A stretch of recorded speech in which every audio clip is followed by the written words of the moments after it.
A very good morning to all of you students. Welcome again to your English class. Today we are going to start a new topic of grammar, that is modal verbs. I hope you all have heard this and you know a little bit about this. Today we will discuss it. We will come to know more about the topic modal verbs. So, first of all, we will talk about what are modal verbs.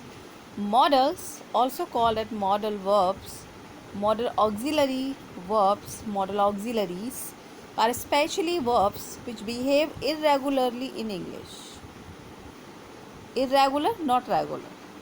They are different from normal verbs like work, play, visit. They are just different from the regular verbs. That's why they behave irregularly. Regular verbs like that shows action, work, play, visit, jump, bake, sit, stand, speak, tell, listen, hear. These are different from these words. They give additional information about the function of main verb that follows it. They give additional information about the function of the main verb that follows it. Okay, means we come to know something extra about it. It means the situation, the condition, the possibility. Okay, so these things we come to know about verb through models. Here it's everyday grammar. This is your grammar time, this is your study time. So here you can see some words are written like auxiliary. Auxiliaries are a type of verb like unstressed, had better, should, modal verbs, past, ought to, advise, attitude, and syllable. So here you just include this also. Some example of modal verbs are can, could, may, might, should, must, would, dare, and need. These are few examples of modal verbs. Here we will talk about the auxiliaries or the helping verbs. As verb is divided in few categories. One of them is helping verbs or auxiliaries. What are helping verbs and auxiliaries and what are uses? Helping verbs are the verbs that add with main verb and frame the sentence, like do, does, and did. And how we use do, does, and did in the sentence. Like here in the simple present tense, do will function as an auxiliary to express the negative and to ask question. Whenever we frame question, whenever we have to frame or we have to write a negative sentence, then we use do. Okay. Does, however, is substituted for third person, singular one, singular subject and present tense. The past tense did works with all person, singular and plural. Okay. Past tense is did. Do, does is present.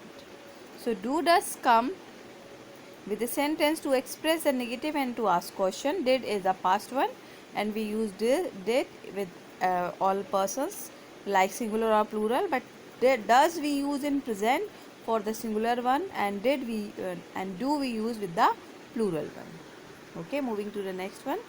Here again helping auxiliary verbs.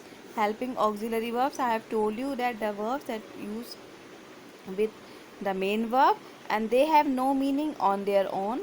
They are necessary for the grammatical structure of a sentence. Like if I am saying I going to school, so it's incomplete. I am going to school, am is helping verb here. If I am saying I going to school, the sentence is incomplete without am. But they do not tell us very much alone. We usually use helping verb with main verbs. They help the main verb which has the real meaning. Only then the meaning comes out. Then here moving to the next one.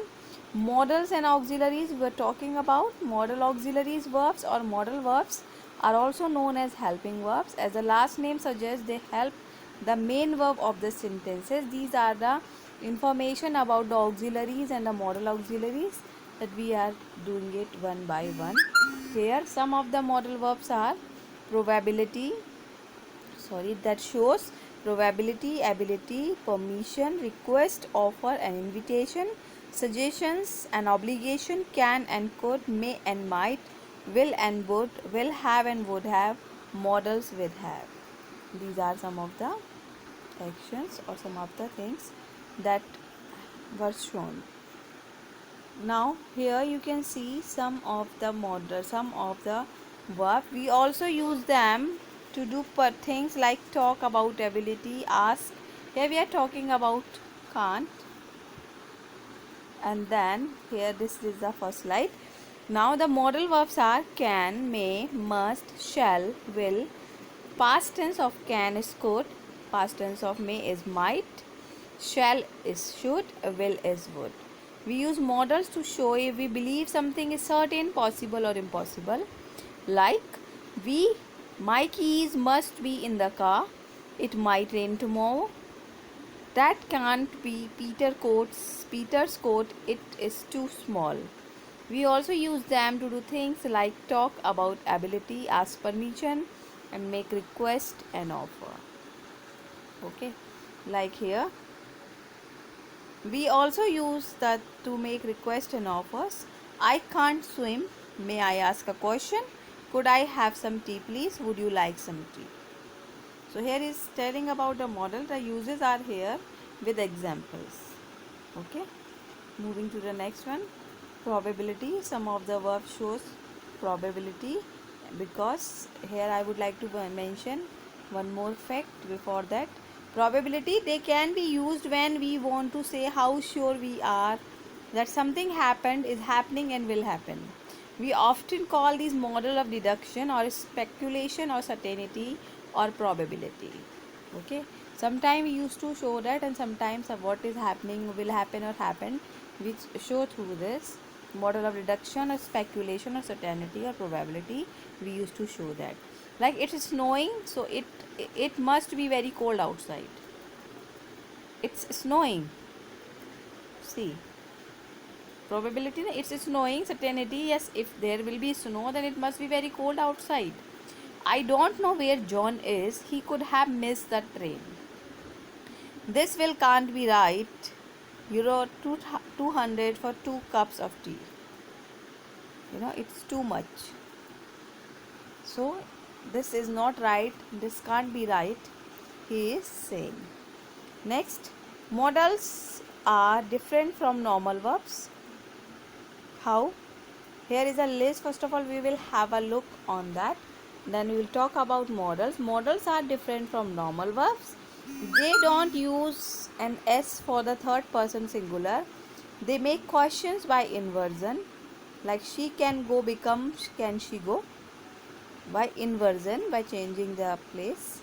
They are followed directly by the infinitive or another verb by without to. Okay, then come to the probability here. So next, in our next class, we will talk about this more. First of all, you just learn what are modals, main modals, what are the past tense of can. Okay, may. This we have done. The helping verbs means, in a nutshell, I want to say that modals are the modal auxiliary verbs that helps in framing a sentence. Okay, and also when we talk about the auxiliary verbs, that are the helping verbs, that a sentence is incomplete, will considered incomplete without helping verb. And then we come to the modal verbs that are just different from them, and they give additional information about the function of the main verb that follows it. So enjoy your day, enjoy your class, have a nice day. Thank you.